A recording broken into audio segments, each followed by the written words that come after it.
Welcome to Heartbreak Chronicles. The air was filled with the faint scent of wood chips and the faint odor of motor oil, and the sunlight filtered through the tall garage windows, casting long patches of light on the floor. Marcus Miller, a man in his early 50s with calloused hands, is meticulously adjusting the carburetor on an old engine. A former skilled auto mechanic, he now runs this small repair shop in the suburbs of Portland, Oregon. This is not only his livelihood, but also a harbor where he escapes from the hustle and bustle and seeks a moment of inner peace. Is this where you are, contentedly enjoying a quiet life after abandoning us mother and daughter? An icy, angry voice broke the quiet of the workshop. Marcus's movement stalled. He slowly lifted his head to look at the young woman standing against the light in the doorway. It's Kate, his 27-year-old daughter. With short, sharp dark brown hair, his blue eyes were now staring at him like two burning flames. She was tall and dressed in a dry professional outfit that didn't fit in with the slightly cluttered workshop. That looked like her mother's angry fury when she was young. Only at the moment there were a few more scars of age and resentment that was hard to hide. Marcus put down the wrench in his hand and wiped his hands on a grease-stained cloth. Kate, his voice was a little husky with a hint of imperceptible exhaustion. How did you find this place? How did I find this place? Kate lets out a snort and walks in with a firm stride, her heels hitting the concrete floor with a crisp, oppressive echo. I've come to see my great father, of course, and to see how heartlessly he abandoned me and my poor mother like worn-out shoes for another woman back in the day, and then got away with it all these years on his own. Marcus' brow furrowed as he could feel the deep-seated hatred in his daughter's words. The truth of the matter is far more complicated than you've heard, he said in a hushed voice. Complicated? Kate's voice rose steeply, full of sarcasm. What could be more complicated than a man cheating on his wife within marriage and abandoning her for a new love? Do you have any idea how Mom has survived all these years?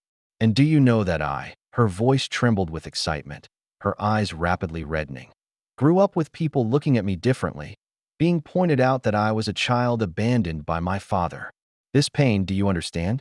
Marcus gazed at his daughter in silence, the grief on her face like a million tiny needles piercing his long-scabbed heart.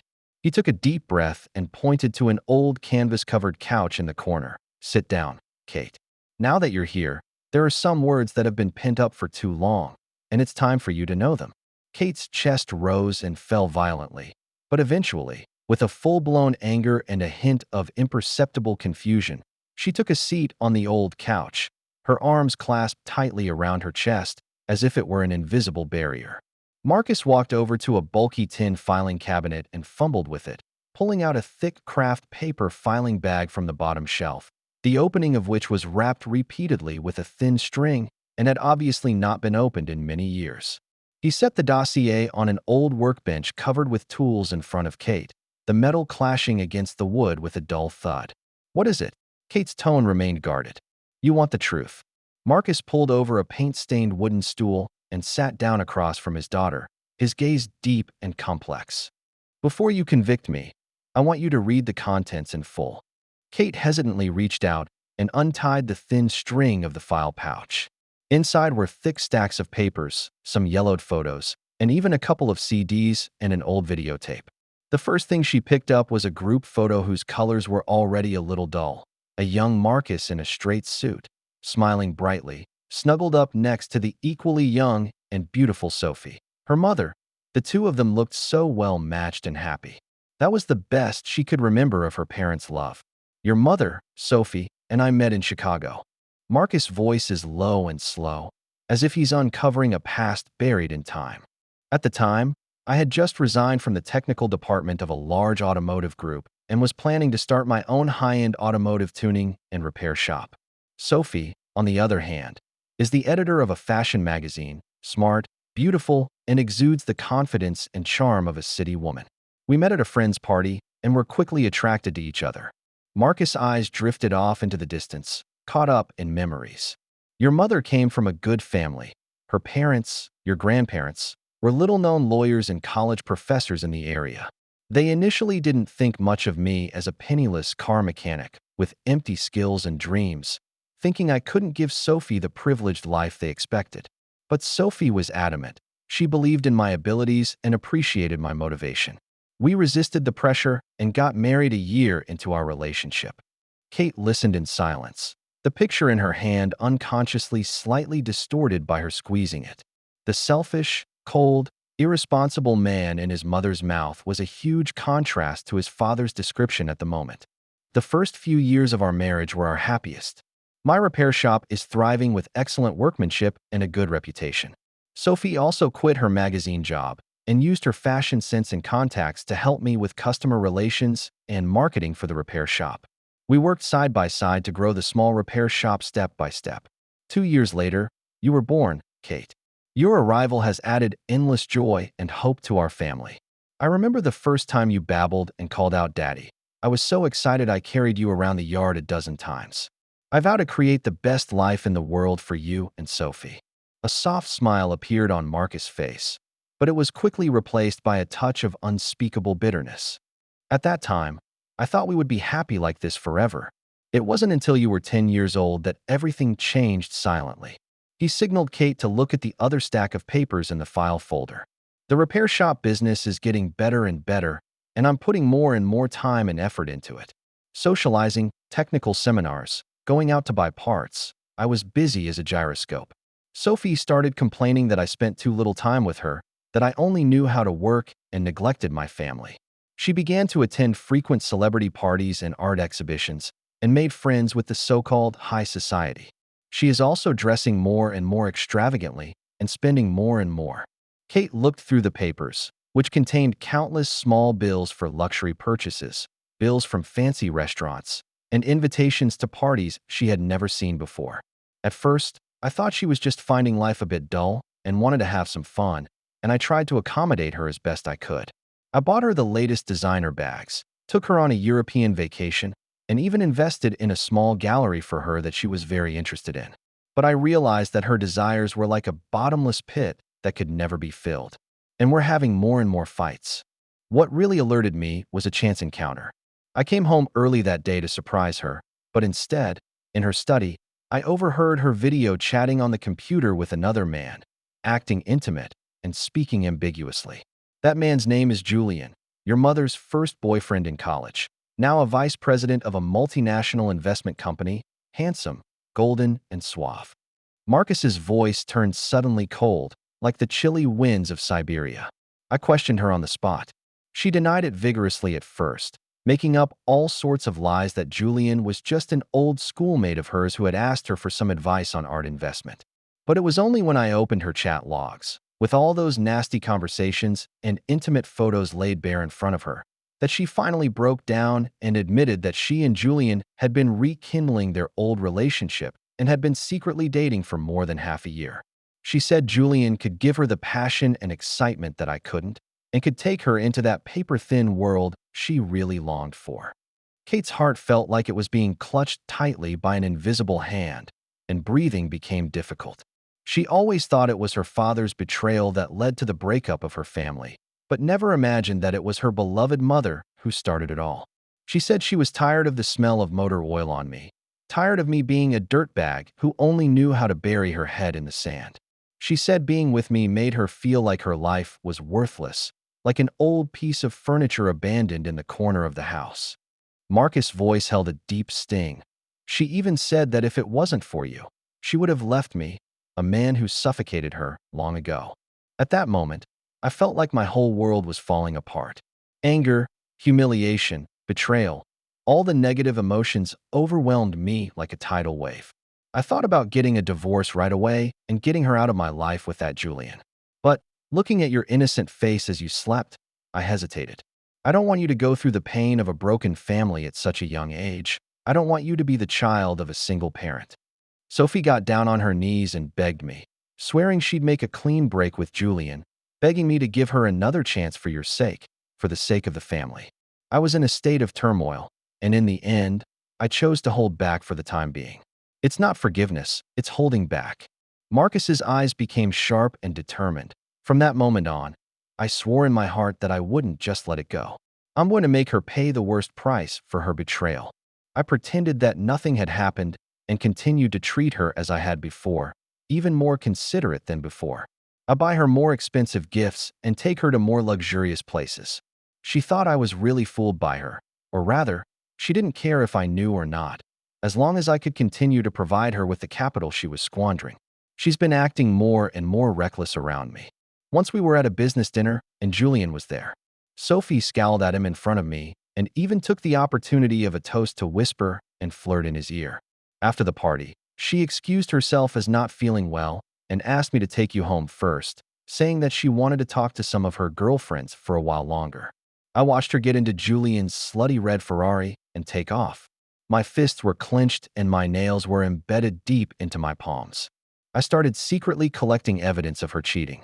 I found the top private detective agency in town, Eagle Eye Investigations. They are headed by a man named Barney, a retired ex-FBI agent known for his skill and tight-lipped approach.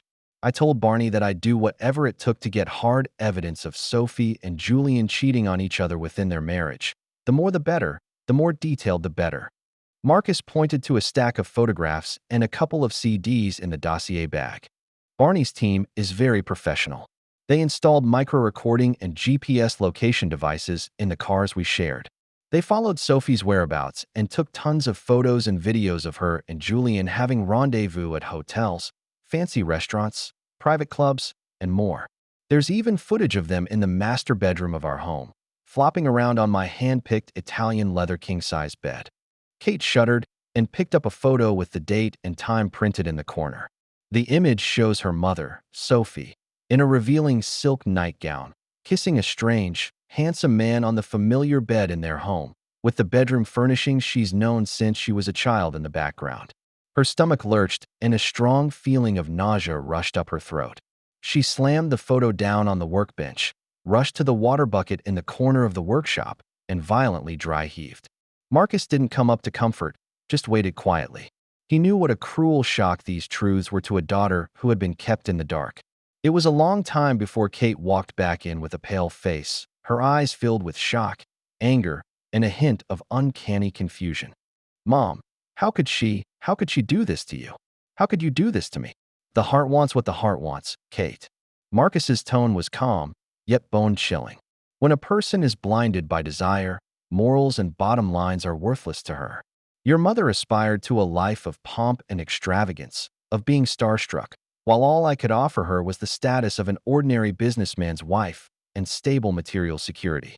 When Julian reappears in her life with his wealth, status, and so-called romantic passion, her heart, long restless, falls completely. Barney's investigation lasted almost a year. I lived in purgatory every day for a year. During the day, I have to force a smile on my face in front of my employees and clients, maintaining the illusion of being a successful businessman and a model husband. At night, when I return home and face the wife who is in bed with me and who may even have just come back from another man's bed, the torment and hatred I feel inside me almost consumes me. I thought countless times about giving up, about a straight-up showdown. But Barney advised me to keep my head down and get the most complete and irrefutable chain of evidence possible in order to make her lose in the divorce, to make her pay the price she deserves for her slutty behavior. I'm not only going to net her, I'm going to discredit her so that she'll never be able to hold her head up again in the social circles she was once so proud of. I'm going to make her taste what it's like to fall from the clouds into the mud. Marcus's voice wasn't loud, but every word felt like it was squeezed through his teeth with chilling determination.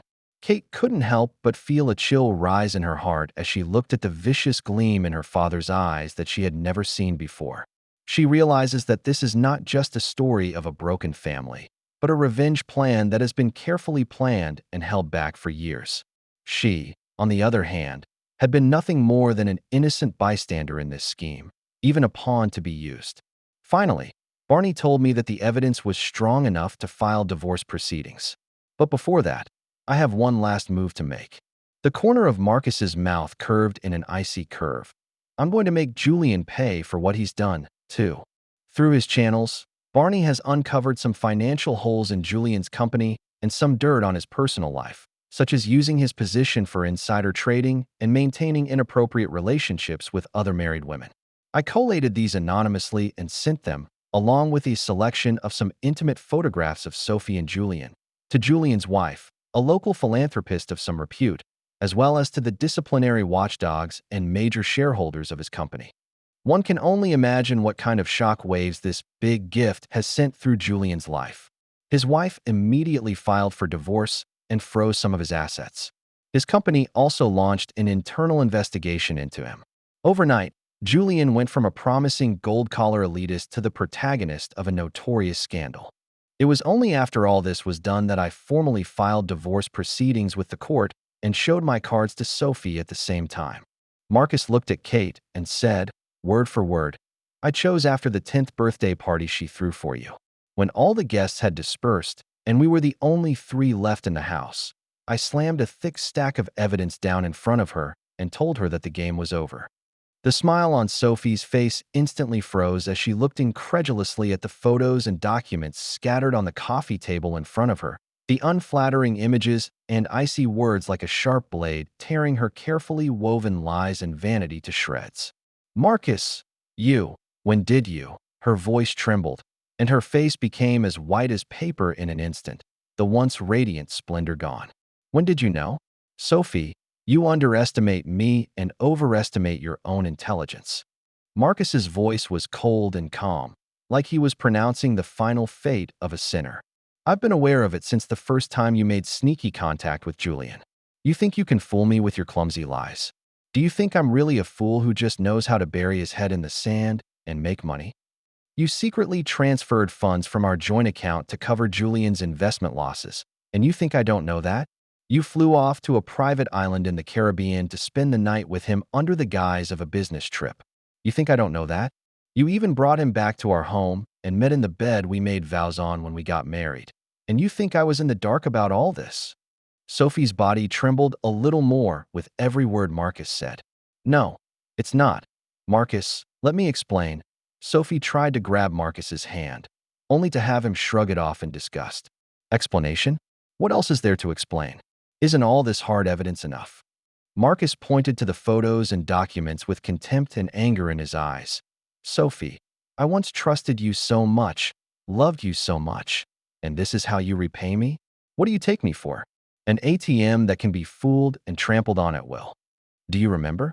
Once I came back from a technical seminar out of town and brought you your favorite limited edition scented water.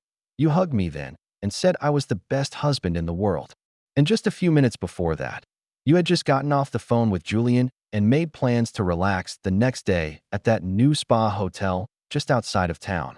The hypocrisy of your performance then really took my breath away. Also, I can't believe you were eyeballing Julian and making secret passes at a so-called friend's party in front of me, in front of Kate. You even went so far as to seduce him with your foot under the table. Sophie, where's your shame? Where's your motherhood?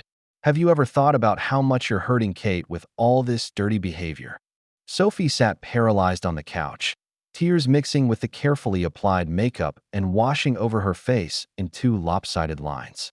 She opened her mouth, but couldn't make any sound in her defense. In front of the mountain of hard evidence and Marcus's icy accusations, all her sophistry seemed so pale and powerless. I was wrong, Marcus. I know I was wrong," she sobbed, trying to garner one last ounce of sympathy. "Please, for Kate's sake, forgive me this time. I swear I will never do it again." "Forgiveness." Marcus let out a sneer as if he had heard the biggest joke in the world. "Sophie, do you think there's any use talking about this now? When you betrayed me over and over again and trampled on my dignity, did you ever think this day would come? While you and Julian were enjoying the thrill of cheating on me and laughing at me for being a stupid husband, did you ever think this day would come? I've already had the divorce papers drawn up by my attorney."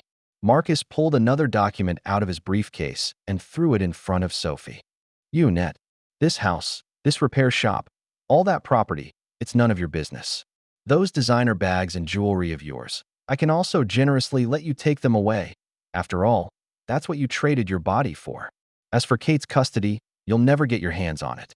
A woman with corrupt morals and a chaotic private life has no business being my daughter's mother."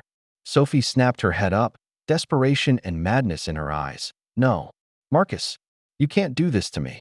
That's not fair. I too have given to this family. Besides, I'm Kate's mom. You can't take away my right to be a mother." Fair? You and I talk about fairness. Marcus' eyes were like sharp blades of hardened ice. Did you ever think about fairness when you were lying in another man's arms, enjoying the warmth that should have been mine? When you used my hard-earned money to curry favor with your lover, did you ever think about fairness? Sophie, the last person in this world who is qualified to talk to me about fairness is you. What followed was a long and ugly divorce proceeding. Unwilling to lose everything, Sophie sells some of her jewelry and hires a divorce attorney in town who is known for being difficult in an attempt to win back her case in court. Her attorneys in the courtroom were clever in portraying Sophie as a poor woman seeking emotional comfort in an unhappy marriage, and in turn accused Marcus of neglecting his family through years of busy work, and even implied that Marcus was controlling and emotionally abusive. They even paid off some of your mother's so-called friends to perjure themselves in court by saying that I was short-tempered and indifferent to your mother, and that your mother was the one who put up with this marriage for so long. There was a hint of exhaustion and disgust in Marcus' tone. During that time, the media also caught wind of all the catch-all stories. I was at one time the butt of jokes and talk at the end of people's meals and was under great public pressure. Kate's heart clenched as she could imagine the internal and external difficulties her father was facing. But my lawyer is no slouch. The chain of evidence Barney provides is so complete and conclusive that each piece of evidence hits Sophie's lies like a heavy hammer. As the unflattering photos, clear recordings, detailed spending records, and hotel check-in vouchers were shown in court, Sophie's face got harder and harder to see time and time again, and it was getting harder and harder for her lawyers to fight. The tension in the courtroom is at a fever pitch. Sophie's attorney attempted to contest this on the grounds of invasion of privacy by evidence, but my attorney argued the case, pointing out that all evidence was obtained within the framework of legality or within the context of the couple's joint property. The judge ended up admitting most of the evidence. The best scene came during a crucial court hearing. Marcus's eyes flashed with a vengeful quickness. Sophie, at the behest of her lawyer, performed a tearful performance in court, saying that although she had made a mistake, her love for Kate was real and that she could not afford to lose her daughter. She even hugged my legs and cried and begged me to hold my head high and not to break up their mother and daughter. Just as she was getting the most out of her act, my attorney calmly presented the judge with the latest piece of evidence, a DNA paternity report from an authorized agency. Kate jerked her head up, her eyes once again filled with incredulous shock. She seemed to have a premonition. Marcus nodded with difficulty, his voice husky. Yes, Kate. That report clearly proves that you are not my biological daughter. This secret was like the detonation of a heavy bomb, and the whole courtroom was instantly plunged into a dead silence. All eyes were on Sophie's miserably pale face. Her body shook violently, and she almost fell out of her seat. On the eve of your mother's marriage to me, she had a drunken affair with Julian, the man you saw earlier. And you, the product of that one accident. Marcus's voice was calm, but with a hurt that he couldn't hide. Sophie has kept this secret deep in her heart. She probably chose me because she thought I was honest and reliable and could give her a secure future and could pay for her accident.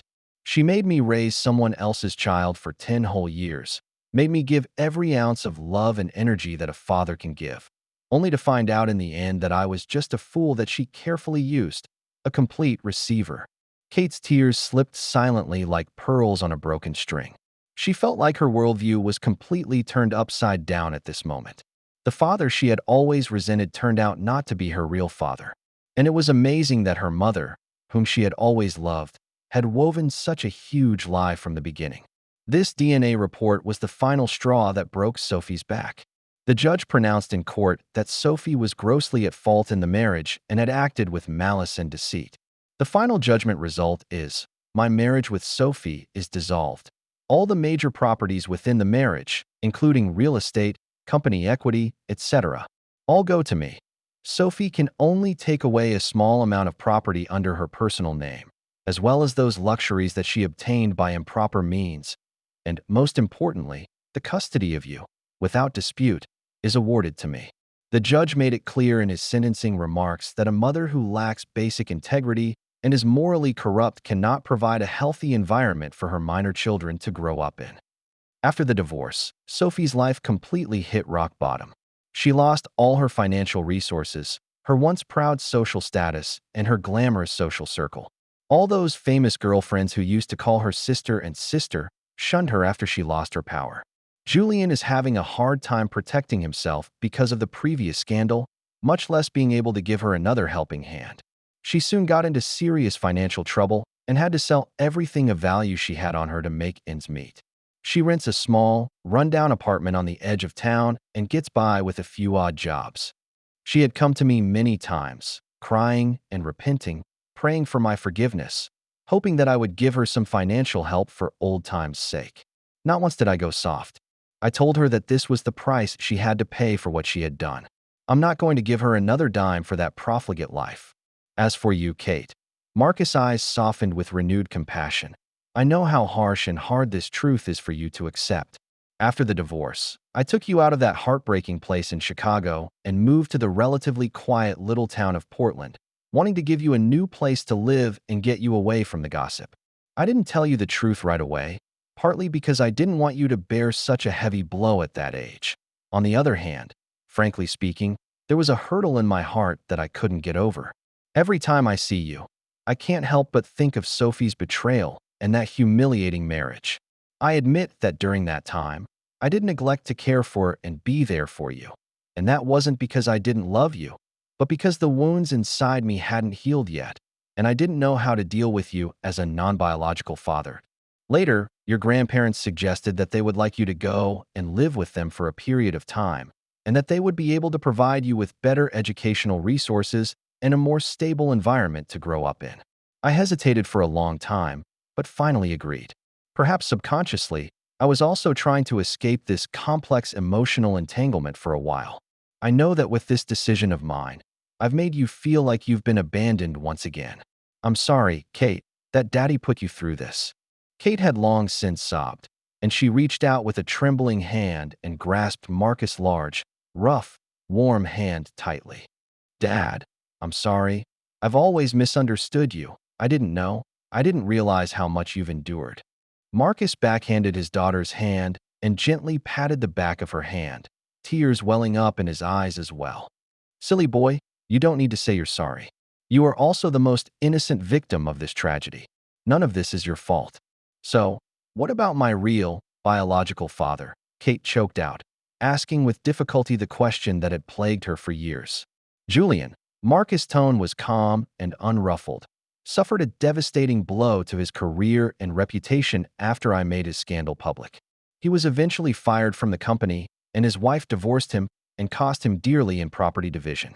He then left Chicago and was heard to have gone to South America for development, after which he was never heard from again. There's some information about him in the folder, so if you want to know more, you can read it yourself.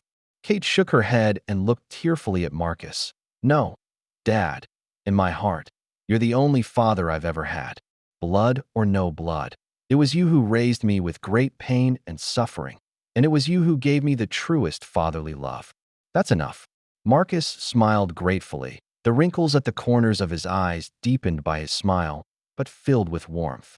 And why were you, afterward, with Aunt Eleanor? Before Mom died, she kept telling me that you were the one who heartlessly abandoned us in order to marry Aunt Eleanor. Kate wiped the tears from her face and asked the last doubt in her mind. Marcus sighed, a hint of relief in his eyes. My life was in the dark for a while after your mother, Sophie, ended up dying unexpectedly a few years ago due to chronic depression and substance abuse.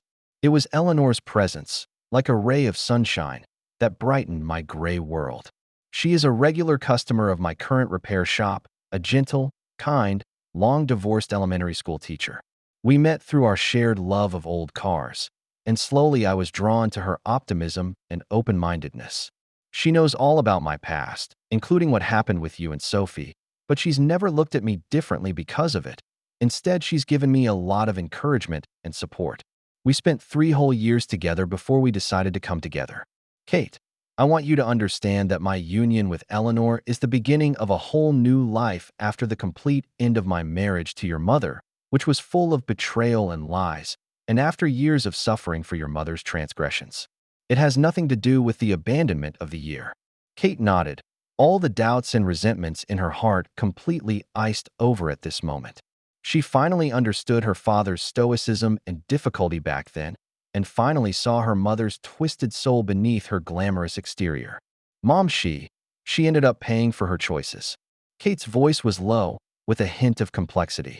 Marcus was silent for a moment, then said slowly, "Yes, Kate. One is always responsible for one's actions. Your mother pursued a lifetime of pomp and passion, only to end up in a state of disaffection and death. That's probably the biggest punishment for her. As for me," Marcus' gaze looked out the window, where the sun was shining and life was in full swing. "It took me 10 years to complete my revenge and longer to heal the wounds within. Right now, I just want to live a peaceful life and cherish what I have in front of me." He stood up and walked over to Kate, gently placing a hand on his daughter's shoulder. "Kate, the past, let it go with the wind. What matters is the present and the future.